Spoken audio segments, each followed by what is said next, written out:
He stood there with a rock in front of him, a staff in his hand, and 2 million eyes watching. 40 years of wilderness, 40 years of manna, miracles, plagues, and prayer. 40 years of carrying people who complained about garlic while a pillar of fire lit their sky at night. And in one moment, one furious, exhausted, completely human moment, Moses forfeited the very thing he had spent his entire life moving toward.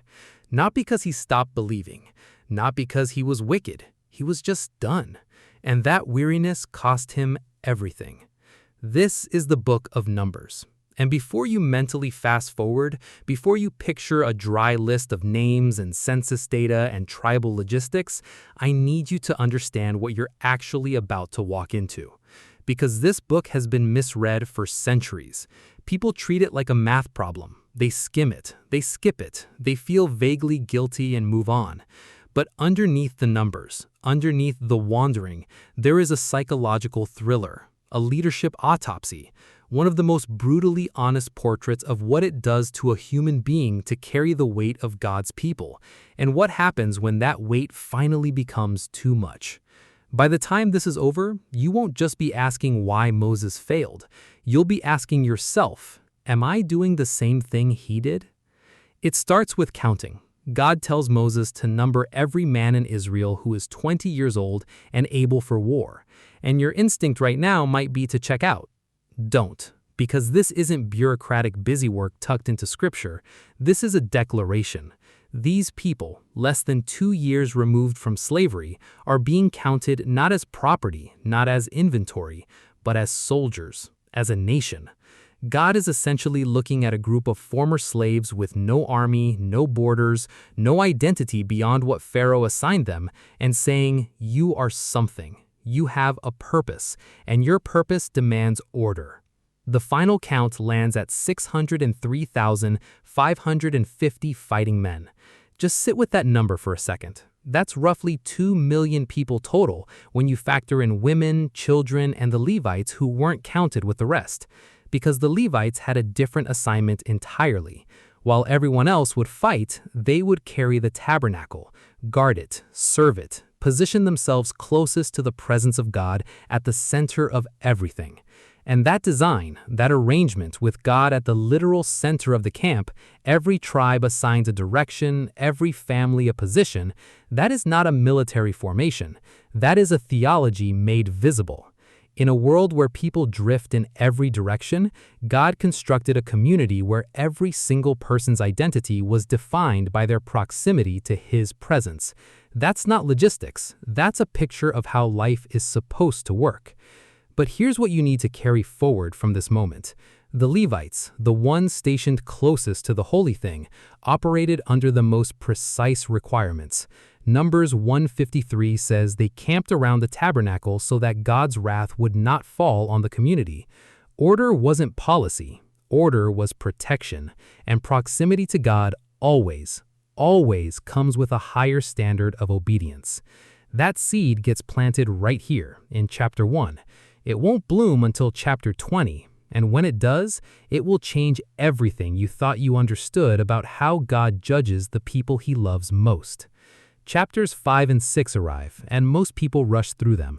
Laws of purity, regulations, a vow so specific it sounds almost extreme. No wine, no cutting the hair, no contact with the dead. Voluntary, complete consecration. The Nazirite vow wasn't a requirement. It was an invitation. Any ordinary Israelite who wanted more of God could choose it, could rearrange their entire life around that singular desire. And then, almost like God knew how hard the road ahead was going to be, He opens His mouth and speaks something that lands like sunlight after a long winter.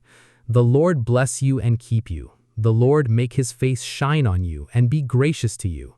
The Lord turn His face toward you and give you peace. Read those words slowly. This is Numbers 6:24-26, the Aaronic Blessing, and it wasn't spoken over the spiritually advanced. It wasn't reserved for the priests or the prophets. It was spoken over everyone, over a crowd of former slaves standing in a desert who had barely figured out what freedom felt like. God was saying, before the wilderness gets worse, before the failures stack up, before you test me and I test you, I want you to know what I am toward you. Gracious, present, peaceful. My face is turned toward you. Hold that, because in a few chapters, the same people who received that blessing will be weeping at the entrance of their tents, wishing they'd never left Egypt. The cloud lifts, the trumpets sound, 2 million people stand up and begin to move. The fire cloud had been their companion since Egypt, this strange, visible, atmospheric presence that functioned like something no one had ever had before. A God so personal he gave you a physical sign of where he was. When it moved, they moved. When it settled, they stopped. For days, for months, however long he decided. No personal agenda, no strategic scheduling. Just the raw, uncomfortable surrender of the thing humans hold tightest, control. And for a season, they give it up, at least for now. Then chapter 11, and the book shifts under your feet. The people start complaining, not about something catastrophic, about food. They're tired of manna, the bread from heaven that fell every morning without fail. They remember Egypt, the cucumbers, the fish, the garlic and leeks. They're sitting at the entrance of their tents and weeping about garlic while a pillar of fire stands over them in the sky. You want to dismiss that as ancient foolishness, but don't, because what's actually happening here is something far more psychologically specific. This is what happens to people who have been through too much for too long. The miraculous becomes background noise, the supernatural becomes routine, and the smallest discomfort begins to feel like the end of everything. Gratitude has an expiration date when the pain keeps coming. But what makes this chapter genuinely alarming is what it does to Moses. He hears them weeping, tribe after tribe, tent after tent, the sound of complaints saturating the air in every direction, and something inside him doesn't just bend, it breaks. He goes before God and says, and I need you to actually hear this, why have you brought this trouble on your servant? Did I conceive all these people? Did I give them birth? Why do you tell me to carry them in my arms as a nurse carries an infant? And then he says it, plainly, without softening it. If this is how you are going to treat me, please go ahead and kill me. If I have found favor in your eyes, just kill me. Do not let me face my own ruin. Kill me. This is not mild frustration. This is not a spiritual dry spell. This is a man whose soul has been scraped down to the bone, standing before God and asking for death because the alternative is continuing to lead people who refuse to be led. Moses, the man who stood in the burning bush, who split the Red Sea, who spent 40 days on Sinai with God himself. Moses is asking to die. That is the first fracture. Small, understandable, and deeply human. But it is a fracture. God responds with something remarkable. He distributes the weight. He places his spirit on 70 elders so Moses isn't carrying it alone anymore. And he sends quail. Ridiculous, overwhelming amounts of quail piled up for miles around the camp. But the people's appetite outruns their gratitude. The meat is still between their teeth when a plague tears through them.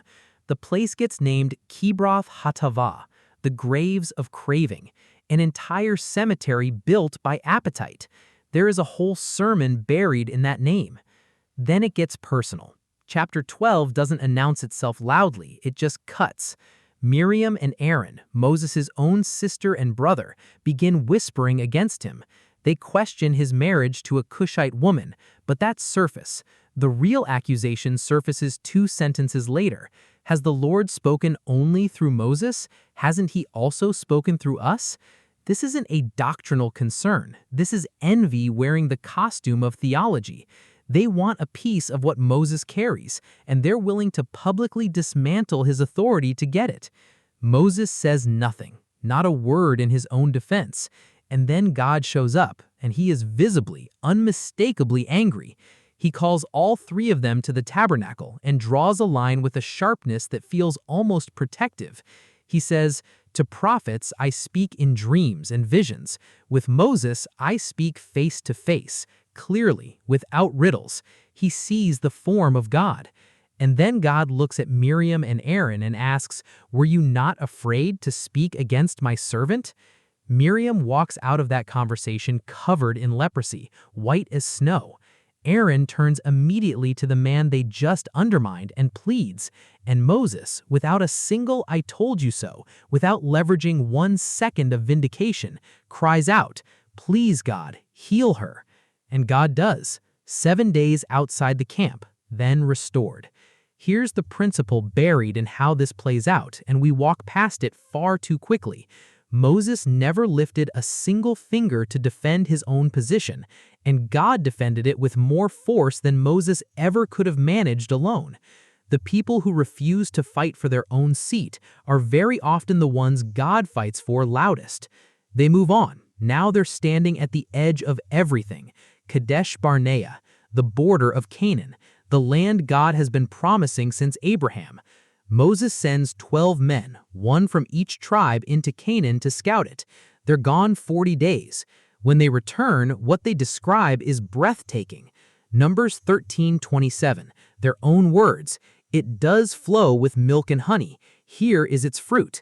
They're carrying a cluster of grapes so heavy it takes 2 men to carry it on a pole. The land was real. The promise was real. Every word God said was confirmed. And then 10 of the 12 spies pivot, and the word that comes out of their mouths might be the most catastrophically expensive word in the entire Old Testament. However, the people who live there are powerful. The cities are fortified and very large. We saw the Nephilim. We were like grasshoppers in our own sight. And the crowd absorbs it immediately. It moves through them like something airborne. Fear doesn't need a better argument than courage. It just needs an audience that's already tired. The entire congregation erupts in weeping. They want to go back to Egypt. They want to stone Moses and Aaron. They want to pick a new leader and turn around.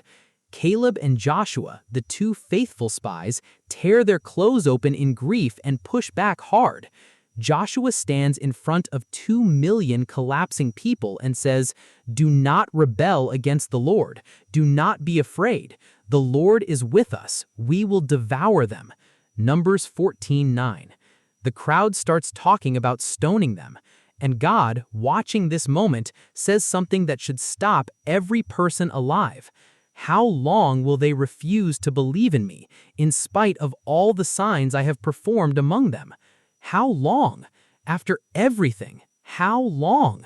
The judgment that falls is devastating and permanent. Every person over 20 who refused to enter, every name from that first military census, will die in the wilderness.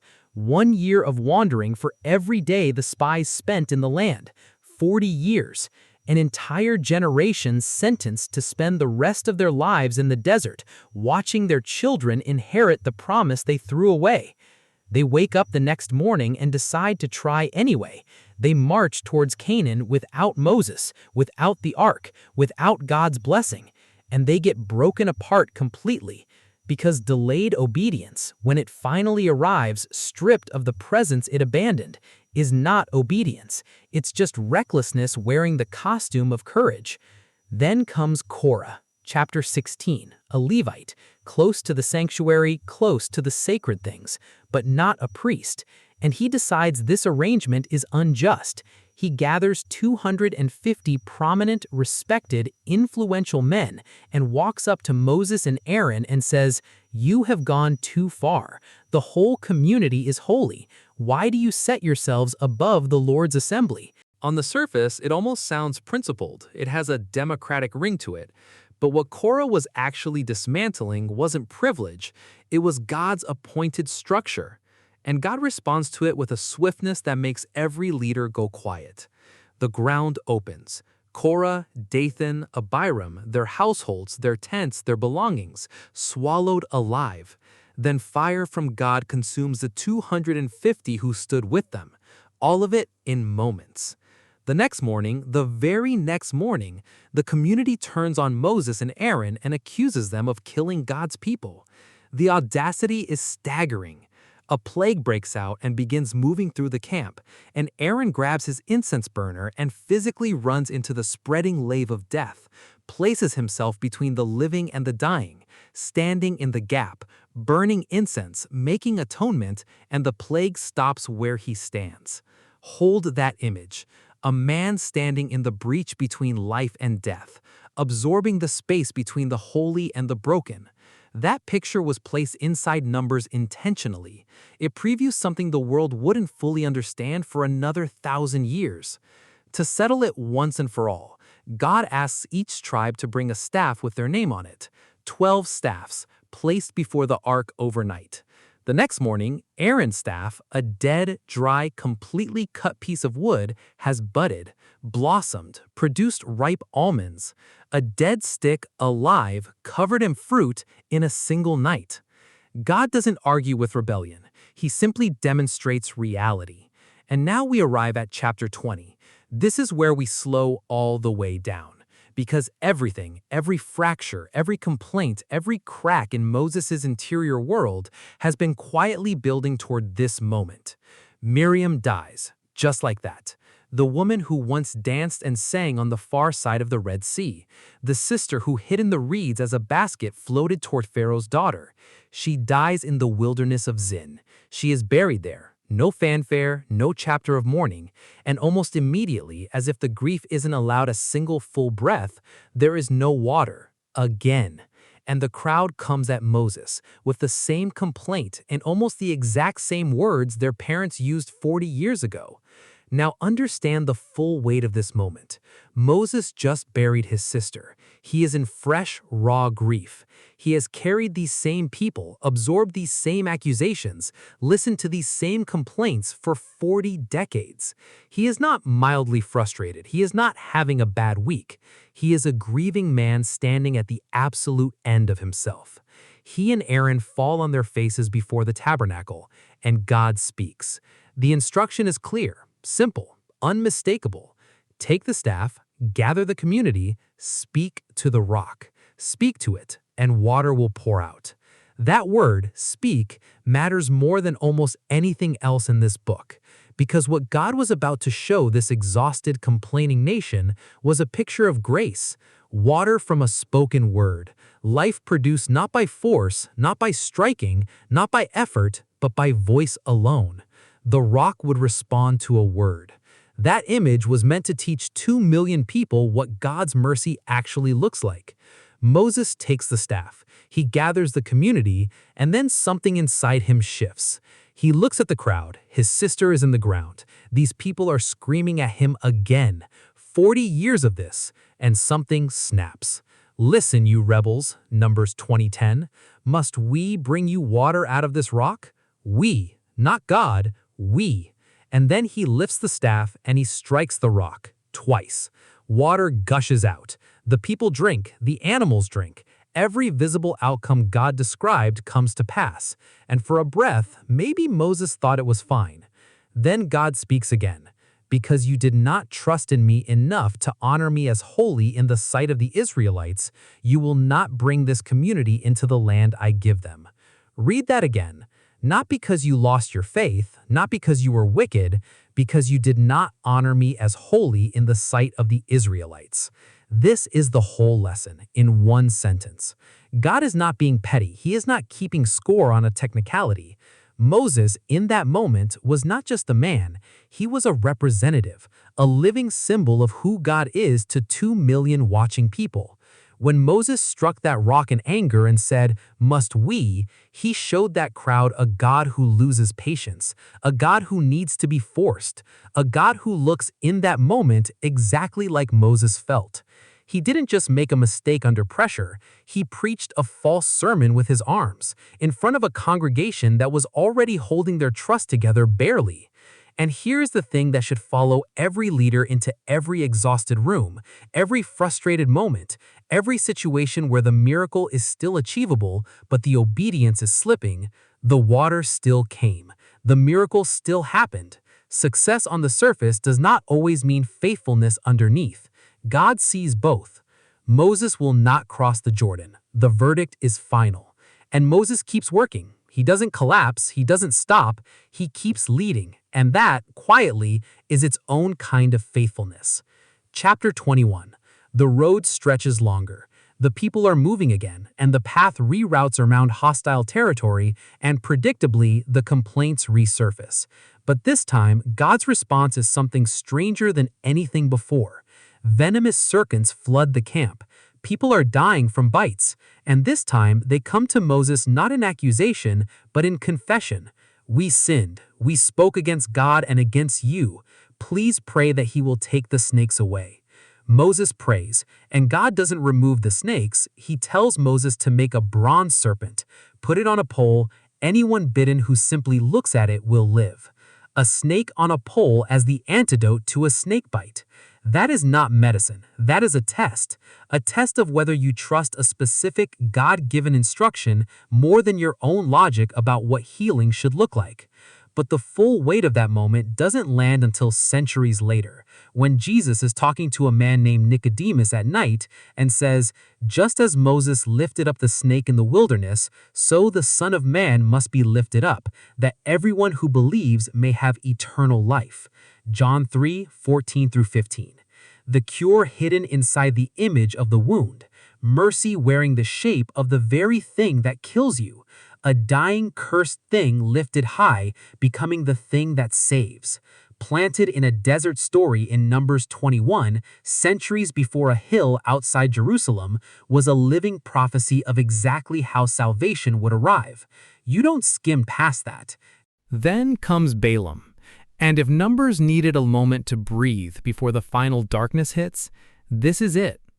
Strange and wonderful and a little darkly funny. Balak, king of Moab, is terrified of Israel. His armies can't touch them. Word has spread about what Israel's God does to military forces, so he tries a different strategy entirely. He hires a professional sorcerer, a man named Balaam, whose blessings and curses carry genuine spiritual weight and a serious reputation. Balak sends delegations, then more prestigious delegations, then wealth and honor. And eventually, Balaam agrees to come. He sets out on his donkey. The angel of the Lord stands in the road ahead, sword drawn. The donkey sees it. Balaam cannot. The donkey veers off the road. Balaam beats her. The angel repositions in a narrow lane between two walls. The donkey presses against the wall and crushes Balaam's foot. He beats her again. The angel moves to a spot too narrow for movement. The donkey sits down completely. Balaam beats her a third time, and then the donkey speaks. "What have I done to you to make me beat me these 3 times?" And Balaam, a professional seer, a man paid for his spiritual perception, argues back with a talking donkey, without missing a beat. Only then does God open his eyes. He sees the angel. He falls on his face. The angel is blunt. "If the donkey had not turned away, I would certainly have killed you." The animal saved his life, and he had beaten her 3 times for doing exactly that. A man hired to see into the spiritual realm could not see what his own donkey could see. The creature he considered beneath him had more spiritual clarity in that moment than he did. There's an entire category of human failure contained in that detail. Balaam tries to curse Israel 4 times, 4 different hilltops, 4 attempts, and every single time his mouth opens, blessing comes out instead. He looks down at the camp of Israel and says, "How beautiful are your tents, Jacob, your dwelling places, Israel." Numbers 24:5. The man hired to destroy them ends up prophesying over them more powerfully than he intended. What the enemy finances to destroy, God quietly turns into declaration over the very people they're trying to ruin. But then chapter 25, and the mood shifts completely. What external curses couldn't accomplish, what hired sorcery couldn't achieve, what Balak's entire military and spiritual strategy failed to produce, the enemy gets done through something far quieter, an open door.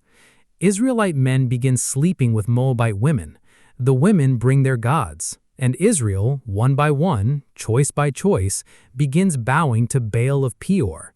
No army forced them here. No curse landed on them from the hills. They walked themselves into this. A plague breaks out. 24,000 people die. The greatest threat to Israel was never the armies they faced, it was always the appetites they carried. And at the absolute worst of it, a man named Zimri brings a Moabite woman openly into his tent, in plain sight of Moses, in plain sight of the entire assembly weeping at the tabernacle entrance over this very plague, brazenly, like a statement, like a dare. And a young priest named Phinehas, Aaron's grandson, stands up, picks up a spear, follows them in, and drives it through both of them. The plague stops. God says Phinehas acted out of zeal for his honor, and for that, his line receives a covenant of lasting priesthood. What Moses in his grief and weariness could not stop, Phinehas stopped, because someone in that generation still took God's holiness seriously enough to act. And after the plague, they count again. A second census, 40 years after the first. The numbers come out almost identical, 601,730 men. But every name in that second count belongs to someone born in the wilderness or who was under 20 when the first judgment fell. The generation that said we cannot is entirely gone, replaced name by their children. Numbers 26:65 says it plainly. Not one of them was left, except Caleb son of Jephunneh and Joshua son of Nun. Everyone else who left Egypt, gone. But the mission was never about them personally. The mission was always about the destination, and God always has another generation. Then chapters 26 and 27. And what Moses does here is the thing that I think gets the least attention and deserves the most. He knows he isn't crossing. The verdict hasn't changed. The land he has worked toward for 40 years, the promise he has defended, prayed for, interceded over, carried through fire and plague and rebellion. He is not going to set foot in it. Someone else will, someone behind him. And instead of bitterness, Moses comes before God and asks one thing. Not more time, not reconsideration, not comfort. He asks God to appoint a faithful leader, so the Lord's people will not be like sheep without a shepherd. God names Joshua, and Moses takes him in front of the entire assembly, lays his hands on him, commissions him publicly. He pours every ounce of spiritual authority he carries into the man who will go where he cannot. And not one recorded word of bitterness, not one moment of making it about himself. Think about what it costs to do that, to hand the thing you sacrificed everything for to someone else, to plant a tree whose shade you will never sit in, to pour your life into a generation that will cross the finish line you bled to reach. That is not small. That might be the most quietly powerful act in this entire book. The final chapters move with purpose. The Midianite campaign, tribal territories established on the east side of the Jordan River for Reuben, Gad, and half of Manasseh, who agree on one condition. Their soldiers cross over first to fight alongside their brothers before settling into their own land. Commitment before comfort, service before settlement. Cities of refuge established, borders drawn, named mountains and rivers marking the exact edges of what God promised. God is drawing the map of the promise before anyone sets foot inside it, as if to say, I knew exactly what I gave you. I knew before you were counted, before the spies went in, before the rock was ever struck. And then Numbers ends. Israel stands in the plains of Moab, on the edge of the Jordan River, looking across at everything God promised Abraham hundreds of years before. The land is visible, real, close enough to see, and Moses, who cannot cross, is standing with them. Still leading, still faithful, still serving, right up to the last moment of his assignment. What God required of him in that final season was perhaps the hardest thing he had ever required. Not the plagues, not Sinai, not the rebellions. This, to finish your assignment knowing someone else will cross the finish line. To keep going when the going no longer leads to the reward you were promised. To remain faithful in the presence of the very thing you cannot have. And Moses does it, without breaking, without running, without making it about himself. Because the real lesson of Numbers was never just about one angry swing of a rod.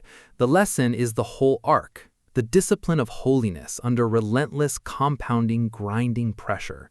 The way exhaustion can corrupt even the most extraordinary faith, quietly, over years, through hairline fractures that nobody notices until the moment that matters most. The difference between what God requires of ordinary people and what He requires of those He places closest to the fire. Burnout does not lower the standard of holiness. In fact, the more people are watching, the more your public obedience or your public failure directly shapes how the people in your care understand God, the higher the cost of losing yourself in a moment of exhaustion. One unguarded swing rewrote Moses' final chapter. Not because God stopped loving him, not because 40 years of sacrifice meant nothing, but because God's holiness doesn't negotiate itself downward based on how depleted you are. The rock still gave water, the miracle still happened, and Moses still missed the land. The book that most people skip because it looks like a wilderness of numbers and names turns out to be the most honest portrait of spiritual leadership ever written. What it does to a person to carry God's people, how exhaustion can hollow out even the most extraordinary faith from the inside, what it means to serve faithfully to the very end and release the reward to the generation behind you. And the question I want to leave you with, the one that might just follow you past this moment, is simply this. What part of your own life are you still leading from the edge of exhaustion, and is there still time to speak to it instead of strike it?